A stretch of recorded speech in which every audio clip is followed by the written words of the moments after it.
Durante años, Estados Unidos creyó que la Unión Soviética no tenía cómo responder a un ataque nuclear. Creyeron que podían bombardear ciudades enteras y salir impunes. Pero en secreto, en plena Guerra Fría, la Unión Soviética estaba construyendo un avión que jamás debía fallar. No era el más famoso, no fue el más exitoso, pero durante un breve y peligroso momento fue la única respuesta soviética al apocalipsis. Hoy, en Reporte Aéreo, hablaremos del Myasishchev M4, el bombardero que nació al límite y que pudo haber cambiado el curso de la historia. A comienzos de la década de 1950, el mundo entró en una fase de tensión inédita. La Segunda Guerra Mundial había terminado, pero el conflicto no había cerrado, había mutado. Las armas convencionales ya no definían el equilibrio de poder. Ahora, una sola decisión podía destruir ciudades enteras en cuestión de minutos. El arma nuclear cambió para siempre la lógica de la guerra. Estados Unidos fue el primer país en comprender plenamente esa transformación. No solo desarrolló la bomba atómica, desarrolló también el sistema para emplearla de forma estratégica. Durante la Segunda Guerra Mundial, la aviación estadounidense había construido una fuerza de bombarderos pesados sin precedentes, aviones capaces de cruzar océanos, operar en masa y golpear el corazón industrial del enemigo. El punto culminante de ese esfuerzo fue el Boeing B-29 Superfortress, un bombardero tecnológicamente avanzado, con gran alcance y alta capacidad de carga y presurización de cabina. El B-29 no solo fue decisivo en el teatro del Pacífico, fue la plataforma que permitió lanzar las primeras armas nucleares sobre Hiroshima y Nagasaki. Con el fin de la guerra, Estados Unidos no desmanteló esa capacidad, la convirtió en el eje de su doctrina estratégica. La lógica era simple y brutal. Si se podía destruir al enemigo antes de que reaccionara, no hacía falta ganar una guerra prolongada. La Unión Soviética observaba ese escenario desde una posición muy diferente. Había ganado la guerra terrestre, pero a un costo humano y material devastador. Gran parte de su industria estaba destruida, su territorio había sido arrasado, y su experiencia en bombarderos estratégicos era limitada. Durante la guerra, la prioridad soviética había sido clara: detener la invasión alemana. La aviación táctica y el apoyo cercano al ejército tuvieron prioridad absoluta. La aviación estratégica quedó relegada. Cuando terminó el conflicto, esa carencia se volvió evidente. La Unión Soviética necesitaba una forma rápida de cerrar la brecha con Estados Unidos, y la solución inicial fue tan pragmática como controversial. Durante la guerra, varios bombarderos B-29 estadounidenses realizaron aterrizajes forzosos en territorio soviético tras misiones sobre Japón. Según el derecho internacional, esos aviones debían ser internados y no devueltos. Stalin vio en eso una oportunidad única.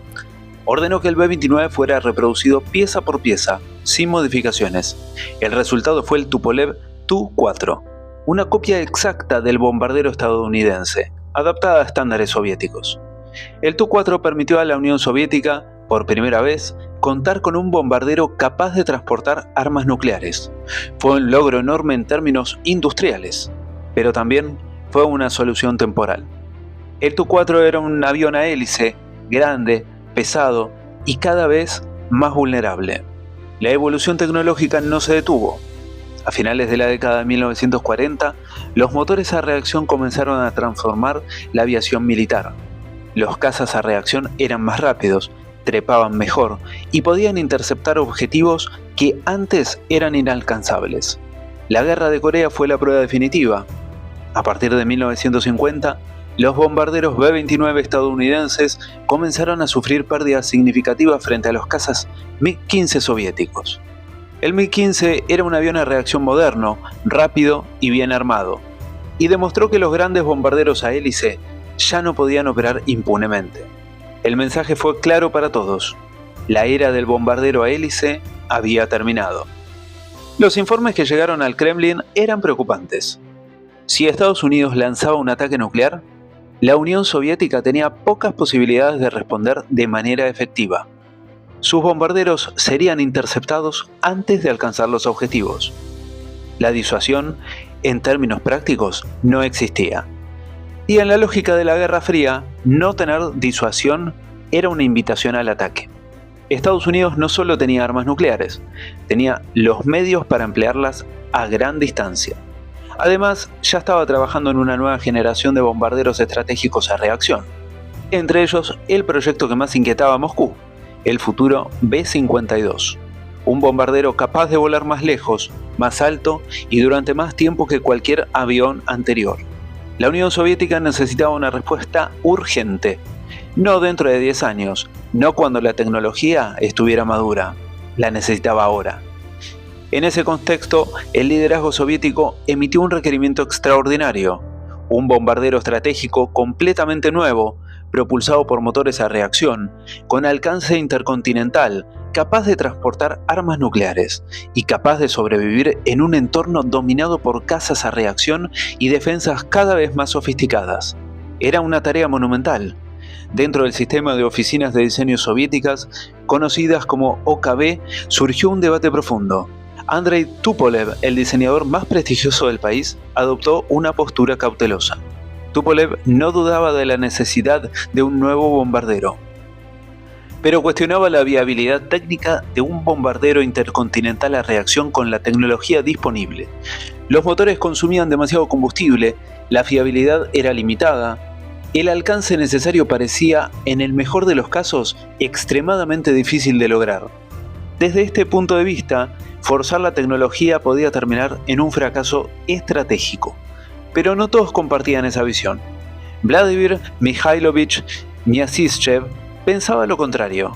Myasishchev creía que la cautela era en sí misma un riesgo, que esperar significaba quedarse atrás, y que la única forma de cerrar la brecha era asumir decisiones audaces. Para él, el problema del alcance no debía resolverse solo con motores más eficientes, también con aerodinámica avanzada, reducción de peso y soluciones no convencionales.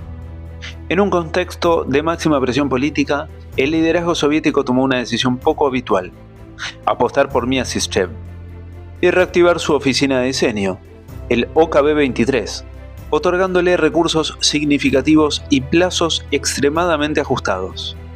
En 1951, el programa fue aprobado oficialmente. El nuevo bombardero recibió una denominación simple y provisional, Producto M. Más tarde sería conocido como Myasishchev M4. Desde el inicio, los requerimientos eran casi irreales. Un alcance teórico de más de 12.000 kilómetros, velocidad comparable a la de los bombarderos occidentales, capacidad para transportar una bomba nuclear de gran tamaño, y todo eso con motores a reacción que todavía estaban en desarrollo. Cada decisión de diseño implicaba compromisos difíciles. El peso se convirtió rápidamente en el enemigo principal. Reducir masa significaba ganar alcance, pero también implicaba asumir riesgos estructurales y operativos. Myasishchev y su equipo entendían que no podía permitirse un diseño conservador. El M4 no sería un avión cómodo, ni indulgente. Sería una máquina diseñada al límite de lo posible, y ese enfoque marcaría todo lo que vendría después. Con la aprobación oficial del programa, el OKB-23 entró en una carrera contrarreloj. Los plazos impuestos no respondían a criterios industriales normales, respondían al miedo estratégico. Estados Unidos avanzaba rápido, y cada mes que pasaba sin una respuesta soviética ampliaba la brecha. Myasishchev entendía que no podía permitirse un proceso conservador. El M4 debía nacer moderno, aunque eso implicara asumir riesgos. El primer gran desafío fue la aerodinámica. Para lograr el alcance requerido, el avión debía ser eficiente en crucero durante horas. Eso descartaba alas rectas tradicionales. La solución fue adoptar alas barridas de gran alargamiento. Una configuración avanzada para la época, especialmente en un bombardero de gran tamaño. Las alas barridas ofrecían ventajas claras a alta velocidad, reducían la resistencia transónica y permitían volar más rápido con menor consumo relativo. Pero también introducían problemas estructurales, mayor flexión, complejidad en el diseño de largueros y mayores exigencias en materiales y fabricación. Aún así, Myasishchev decidió avanzar. El fuselaje debía ser largo y estilizado. Cada centímetro contaba. Reducir resistencia aerodinámica significaba ganar kilómetros de alcance. El siguiente gran dilema fue la planta motriz. Los motores disponibles en la Unión Soviética a comienzos de los años 50 no estaban pensados para vuelos intercontinentales. Eran potentes, pero ineficientes. El elegido fue el Mikulin AM-3, un turborreactor grande con empuje suficiente para mover un bombardero pesado, pero con un consumo elevado. 4 motores AM-3 serían necesarios para alcanzar las prestaciones deseadas. Eso planteaba un problema inmediato. Cada motor añadía peso, cada kilo de combustible reducía carga útil. El M4 se convirtió rápidamente en un ejercicio de equilibrio extremo. Los ingenieros debían decidir qué sacrificar: velocidad, alcance, carga de bombas. No podían maximizar todo. Myasishchev tomó una decisión clara: el alcance era prioritario. Un bombardero que no llegaba al objetivo no servía. Eso llevó a una obsesión casi permanente con la reducción de peso. Se aligeraron estructuras, se ajustaron márgenes de seguridad, se adoptaron soluciones que en otros contextos habrían sido consideradas demasiado arriesgadas. La decisión más controvertida fue el sistema del tren de aterrizaje. En lugar de un tren convencional con rueda bajo las alas, Myasishchev aprobó un tren tipo bicicleta: 2 ruedas principales alineadas bajo el fuselaje y pequeños estabilizadores laterales retráctiles ubicados cerca de las puntas alares. Esta configuración ofrecía ventajas claras. Permitía alas más delgadas, reducía peso estructural y mejoraba la eficiencia aerodinámica, pero complicaba enormemente las operaciones en tierra. Durante el despegue, el piloto debía mantener un ángulo de ataque preciso. No había margen para correcciones bruscas. El aterrizaje era aún más exigente. La estabilidad lateral dependía de pequeños apoyos auxiliares. El M4 no perdonaba errores. Este diseño exigía tripulaciones altamente entrenadas y aumentaba el riesgo operacional. Pero Myasishchev aceptó el costo. La eficiencia era prioritaria. Otro aspecto crítico fue la estructura interna del fuselaje. El M4 debía transportar una bomba nuclear de gran tamaño. Eso imponía dimensiones específicas a la bodega de armas. El centro de gravedad debía mantenerse dentro de límites estrictos. A medida que se consumía combustible, el equilibrio del avión cambiaba. Esto obligó a un diseño cuidadoso de los tanques internos distribuidos a lo largo del fuselaje y las alas. La complejidad aumentaba. La tripulación también enfrentaba desafíos. El M4 era un avión grande con múltiples posiciones de trabajo: pilotos, navegantes, operadores de sistemas y artilleros defensivos. La cabina debía ser presurizada, algo que ya se conocía, pero que en un bombardero soviético de ese tamaño seguía siendo complejo. Además, el avión debía operar a grandes altitudes durante largos periodos. La fiabilidad de los sistemas era crítica. La defensa propia fue otro punto de debate. Un bombardero estratégico no podía depender solo de la velocidad. Necesitaba armamento defensivo. El M4 incorporó torretas armadas con cañones automáticos, controladas remotamente en algunos casos. Esto añadía peso, pero era considerado indispensable. El desarrollo avanzaba con rapidez, pero no sin problemas. Las pruebas en tierra revelaron dificultades estructurales: flexión alar mayor de la prevista, vibraciones en determinadas condiciones. Cada problema debía resolverse sin retrasar el calendario. La presión política era constante. Myasishchev sabía que un fracaso no sería solo técnico, sino que también sería político. Aún así, el programa avanzó. A comienzos de la década de 1950, el primer prototipo comenzó a tomar forma. El tamaño del avión impresionaba incluso a los propios ingenieros. Era uno de los bombarderos más grandes jamás construidos en la Unión Soviética. La primera puesta en marcha de los motores confirmó tanto el potencial como los riesgos. El empuje era enorme, pero el consumo también. Cada prueba validaba una idea central: el M4 podría volar, pero lo haría siempre cerca de sus límites. Finalmente llegó el momento decisivo, aquel primer vuelo. El Myasishchev M4 despegó demostrando que el concepto era viable. Desde el punto de vista simbólico, fue un éxito inmediato. La Unión Soviética tenía, por primera vez, un bombardero estratégico a reacción propio, grande, rápido y tecnológicamente avanzado, pero el entusiasmo inicial duró poco. Las pruebas de vuelo comenzaron a revelar una realidad incómoda. El alcance real del avión era inferior al requerido. Incluso con perfiles de vuelo optimizados, el M4 no podía alcanzar territorio continental estadounidense sin repostaje en vuelo. La diferencia con el futuro B-52 era evidente. El bombardero estadounidense, aunque también enfrentaba desafíos, ofrecía mayor flexibilidad estratégica. Para el M4, el alcance se convertía en su talón de Aquiles. Esto no significaba que el avión fuera inútil, pero sí que su rol debía redefinirse. Miasistchev y su equipo entendieron que el proyecto no podía abandonarse. Había costado demasiado, y su valor político seguía siendo enorme. La solución fue adaptar la doctrina. El repostaje en vuelo pasó de ser una opción secundaria a un componente central. Además, se inició el desarrollo de una versión mejorada. Un M4 refinado, con motores más eficientes, con mejoras aerodinámicas y con mayor autonomía. Ese avión sería conocido como Miasistchev 3M. Pero antes de llegar a esa evolución, el M4 ya había cumplido una función crucial. Había demostrado que la Unión Soviética podía diseñar y construir un bombardero estratégico a reacción. Había obligado a Occidente a tomar nota. Y había cambiado, aunque fuera parcialmente, el equilibrio psicológico de la Guerra Fría. El M4 no era perfecto, pero en el contexto de su tiempo era una advertencia clara. La Unión Soviética estaba dispuesta a forzar los límites de la tecnología para no quedar indefensa. Y ese mensaje era tan importante como cualquier cifra de alcance o velocidad.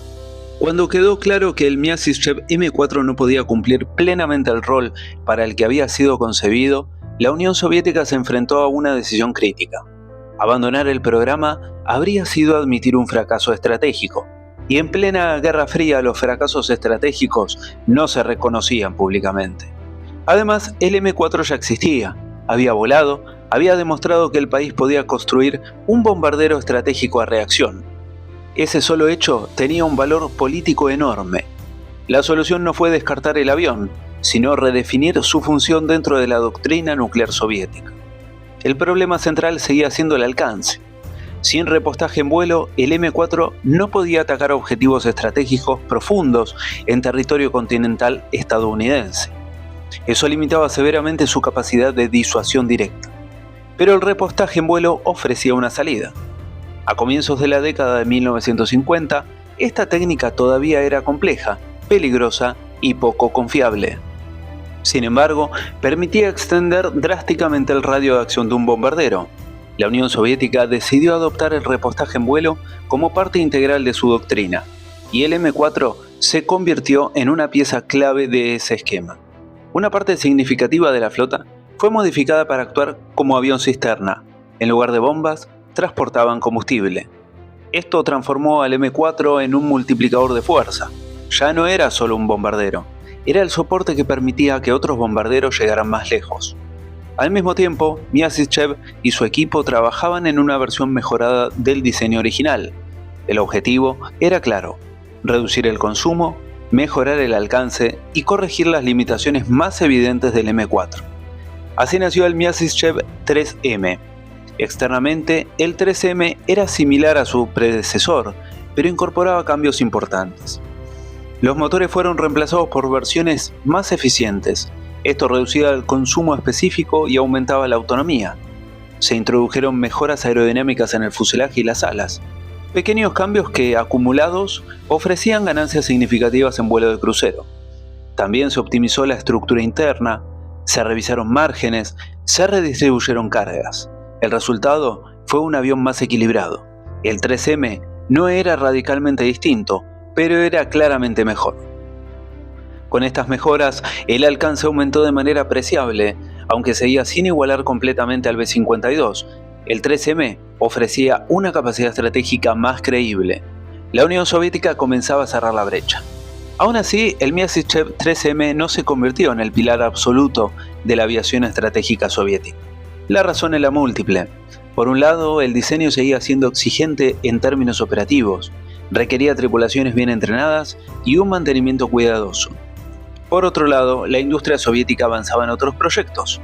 Tupolev, que había sido más cauteloso al inicio, desarrollaba sus propios bombarderos estratégicos a reacción, aviones que con el tiempo ofrecerían soluciones más equilibradas. En ese contexto, el M4 y el 3M encontraron su lugar como plataformas complementarias. No dominaron la flota, pero tampoco desaparecieron. Durante años, estos aviones participaron en ejercicios, patrullas y demostraciones de fuerza. Su presencia tenía un efecto psicológico importante. Occidente sabía que existían, que podían despegar y que podían ser reabastecidos en vuelo. Y en la lógica de la disuasión nuclear, eso era suficiente. El M4 nunca lanzó una bomba en combate, pero su misión no era combatir. Su misión era evitar que alguien más lo hiciera. A medida que avanzaban las décadas de 1950 y 1960, la estrategia nuclear comenzó a cambiar. Los misiles balísticos intercontinentales ganaron protagonismo. La capacidad de ataque desde tierra redujo la dependencia exclusiva de los bombarderos. Sin embargo, los bombarderos estratégicos no desaparecieron. Ofrecían algo que los misiles no podían: flexibilidad. Un bombardero podía ser enviado, retirado, redirigido. En cambio, un misil no. En ese nuevo equilibrio, los M4 y 3M continuaron operando en roles secundarios pero relevantes. Algunos fueron reconvertidos para tareas específicas, otros terminaron su vida útil como aviones de apoyo. Con el tiempo, el nombre Myasishchev fue perdiendo protagonismo frente a otras oficinas de diseño, pero el impacto de su trabajo ya estaba hecho. El M4 había sido el primer bombardero estratégico soviético a reacción concebido desde cero. No una copia, no una adaptación, un diseño propio. Había forzado a la industria soviética a enfrentar desafíos inéditos: aerodinámica avanzada, estructuras al límite, motores potentes pero ineficientes y compromisos difíciles. Todo eso generó experiencia, y esa experiencia sería fundamental para proyectos posteriores. Desde una perspectiva histórica, el Myasishchev M4 no puede evaluarse solo por sus cifras de alcance o producción, debe entenderse en su contexto. Nació en un momento de urgencia extrema, cuando la Unión Soviética se sentía vulnerable y cuando la disuasión nuclear aún estaba en construcción. El M4 fue una respuesta rápida, imperfecta, arriesgada, pero necesaria. En muchos sentidos fue un avión adelantado a su tiempo en algunas áreas y limitado por su tiempo en otras. No igualó al B-52, pero tampoco tenía que hacerlo completamente. Su función era enviar un mensaje. La Unión Soviética no estaba indefensa, estaba dispuesta a competir y estaba dispuesta a forzar la tecnología hasta sus límites. Ese mensaje fue recibido. El Myasishchev M4 y su evolución, el 3M, se convirtieron en símbolos de una etapa específica de la Guerra Fría, una etapa donde el equilibrio nuclear aún se estaba formando. Hoy, estos aviones sobreviven en museos y archivos, lejos del protagonismo del B-52 que continúa volando décadas después. Pero su importancia histórica permanece, porque ayudaron a construir un equilibrio basado en el miedo mutuo, un equilibrio inestable, pero que paradójicamente evitó una guerra nuclear abierta. Ese fue el verdadero legado del Myasishchev M4, no haber destruido ciudades, sino haber contribuido a que nunca fuera necesario hacerlo. El Myasishchev M4 fue un avión imperfecto, pero nació en un mundo donde la perfección no era el objetivo era sobrevivir. Y durante un momento crítico de la historia, este bombardero ayudó a evitar lo impensable. Si querés más documentales como este, suscríbete. La historia de la aviación todavía tiene muchos vuelos por contar.